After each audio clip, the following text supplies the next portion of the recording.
so annoyed with myself. Again, I did about 5 minutes of a video and, I hadn't got the mic switched on. I'm doing it every week now. I'm getting so annoyed with myself. But anyway, so this is my weekly haul. Obviously, I get my stuff in my David Bowie bag. Um, and I'm surprised because my haul this week is actually bigger than Geeky Old Hogs. By the way, do check his channel out, but it'll never be as big as Comic Patrol, who I think has actually taken the crown off Geeky Hog now for the sheer volume of comics he gets every week. So do check out Comic Patrol's channel and also Geeky Hogs. So without any further preamble, let's have a look at what I got. So we'll look at Image first.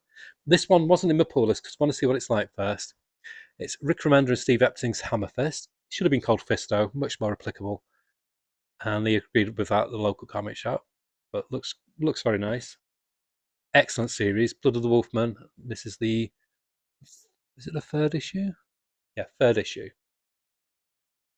by Joshua Williamson and Leo Max and colours by Pip Martin. And the one-shot ROM, what was in some people's blind bags. Obviously, I hate blind bags. I hate gimmicks. I hate foil covers. I hate anything gimmicky. I just want my comic. So, being the Grinch that I am, I waited for this just to come out in the normal comic, and it's out now. But ROM has always appealed to me, so I'll be happy to read that. And then we've got the gorgeous black and white printing of Do a Powerbomb. This is the second one. Really thick, chunky comics for a very reasonable price. Terminal number 2.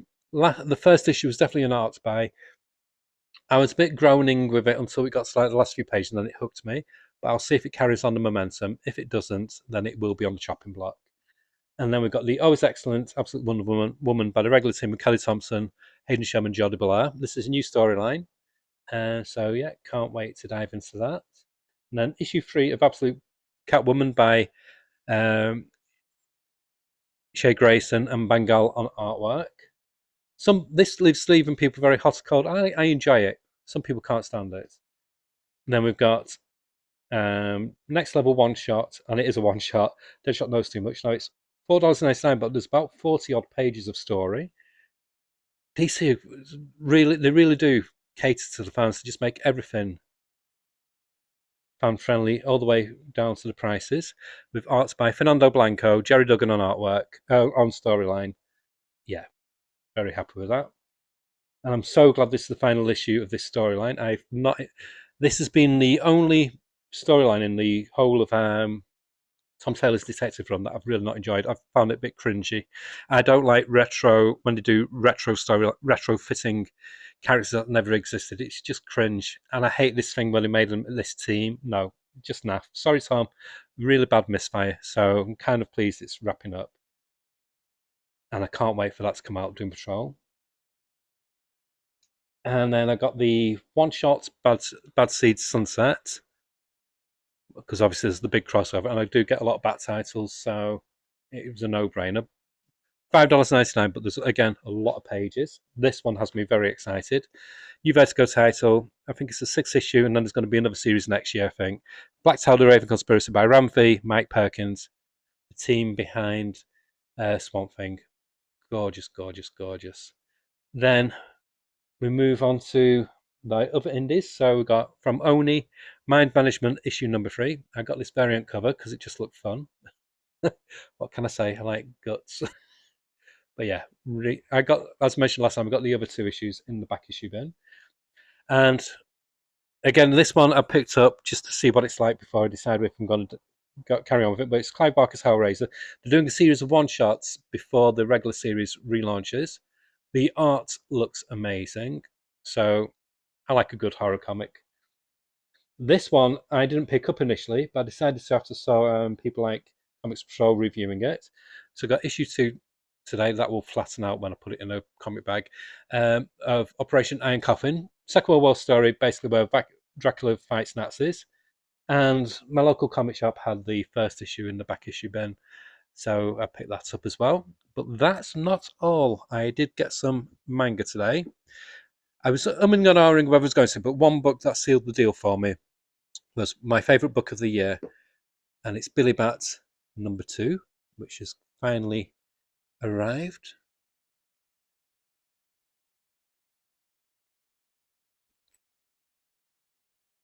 This is a powerhouse of a story. deals with a comic artist and a massive, massive conspiracy. If you don't read manga, do yourself a favor.